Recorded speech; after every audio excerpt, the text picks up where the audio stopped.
नमस्कार। वंदे मातरम। मैं गीतांजलि सच्ची कहानियों से आपको जागरूक करना चाहती हूँ।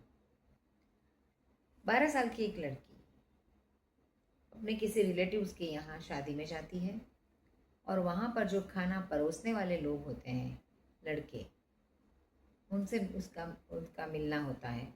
खाना ऑब्वियस खाना लेने जाते हैं तो हो गई होगी बातें। उस लड़के ने उसे कह दिया कि madam you are looking beautiful, और इस बच्ची का रॉन्ग टर्न शुरू हो गया। इंस्टाग्राम आईडी की लेन देन हुई। उन दोनों ने एक दूसरे को इंस्टाग्राम आईडी दिया और फिर चैट शुरू हो गई। कुछ महीनों चली होगी शायद ये चैट, 2 या 3 महीने, ज़्यादा नहीं। और फिर एक दिन लड़की अपना घर छोड़कर भाग जाती है। उसके जाने के बाद फ़ौरन उसकी माँ हरकत में आती है। वो पुलिस स्टेशन जाती है। पुलिस प्रशासन भी काफ़ी जल्दी हरकत में आ जाता है और फिर कैच कर लिया जाता है कि वो लड़की कहाँ गई है। सूरत से बॉम्बे तक का सफ़र उस लड़की ने तय किया। ऐसे में बॉम्बे पुलिस को भी बताया गया। वहाँ से अब देखिए कि कितनी जल्दी, 4 बजे ही पुलिस ने उनको लोकेट कर लिया कि वो कहाँ पर है। तो 12 से 4 बजे तक के बीच में इस लड़की पर 2 लोगों ने बलात्कार किया। लड़की को जब सौंपा गया, बॉम्बे पुलिस ने जब उसके माँ बाप को सौंपा और फिर वापस वो जब सूरत लाई गई, तो उसके काउंसलिंग में मैं शामिल थी पुलिस के साथ। जब उस बच्ची को पूछा गया सब कुछ, तो उसने जो बताया वो दिल दहलाने वाला था कि मतलब इतनी छोटी बच्ची को क्या ही समझ होगी कि क्या होना चाहिए। उसने सारी बातें हमें खुलकर बता दी कि ये हुआ, मेरे साथ ये किया, वो किया। हम समझ नहीं पा रहे थे। बहुत सारी सी टीम वाली जो पुलिस वाले थे, वो उनको समझ में नहीं आ रहा था क्या करें। खैर वो सारी बातें मैं मेन मुद्दे पर आती हूँ कि बाद में तो केस चला और वो दोनों को जेल भी हो गई। बात ये थी कि फिर ये जो 2 लड़के तो जेल में थे, लेकिन बाद में उस लड़की ने बताया कि तीसरा लड़का भी था जो उनके साथ था बॉम्बे में, वो भी हमारे घर के पास आया है। जब सारा कुछ चेक कर लिया गया, उसे पूछा गया कि तू कैसे जानती है कि वो वहीं, वो वहाँ था और अब आजकल मैं अपने घर के पास उसे देख रही हूँ। तो फिर माँ बाप को भी ऑब्वियस, उनको भी टेंशन हो रहती है क्योंकि बच्चे पढ़ने जाते हैं और भी 2 बच्चे थे के घर में। तो टेंशन रहता है कि बच्चों को पढ़ने भेजे या ना भेजे, क्या करें। तो फिर उन्होंने सोचा कि हम लोग अब्रॉड शिफ्ट हो जाते हैं। उनका रिलेटिव्स थे वहाँ पर, तो यहाँ से वो लोग अब्रॉड चले गए। वहाँ जाने के बाद कुछ 3 या 4 महीने बाद उसकी माँ का मेरे पे कॉल आता है।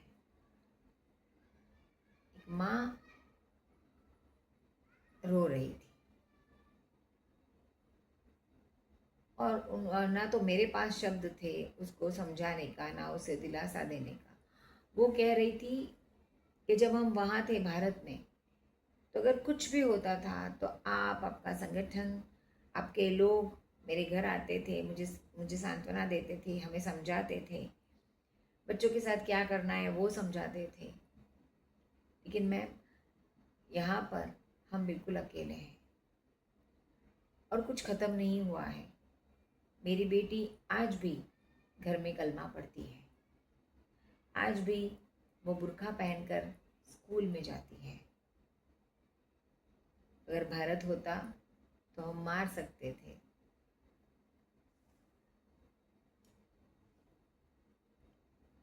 लेकिन यहाँ पर हम मार नहीं सकते, ना कुछ बोल सकते हैं, क्योंकि यहाँ तो फौरन पुलिस कॉल हो जाता है। और फिर उन्होंने क्या कहें, हमारे पास शब्द ही नहीं थे उन्हें समझाने के। मैंने बोला कि अगर आपके यहाँ कोई नज़दीकी मंदिर हो तो आप वहाँ पर चली जाएं, वहाँ पर किसी की मदद ले, शायद वो आपकी मदद कर सके। लेकिन स्टिल आज तक उनके पास ऐसी कोई मदद नहीं पहुँची है जो उनकी बेटी को ऐसी चीज़ों से बाहर निकाल सके। एक माँ ने एक बार बोल दिया कि मुझे लगता है कि मेरी बेटी अब हमारी नहीं रही। कैसा लगता है जब अपना ही मांस का टुकड़ा कुछ अलग ही हरकत करे, तो एक माँ क्या सोचे। एक चीज़ और भी मुझे समझ में आई कि उसने कहा कि अपना देश होता है, वहाँ पराये भी अपने लगते हैं, यहाँ तो अपने भी कोई नहीं है। दोस्तों, फिलहाल हम लोग उसकी कोई मदद नहीं कर पा रहे हैं।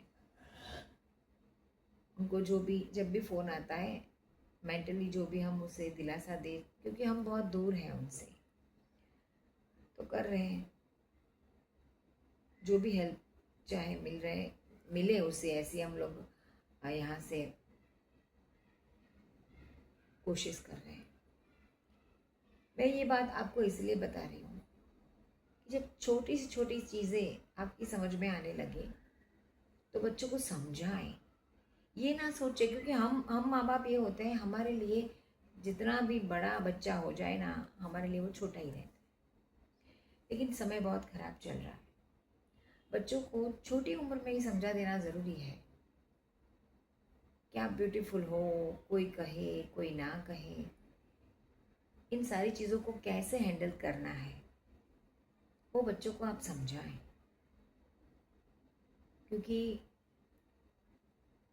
बच्चों का अच्छा बुरा आपसे ज़्यादा और कोई नहीं समझ सकता, आपके माँ बाप के सिवा।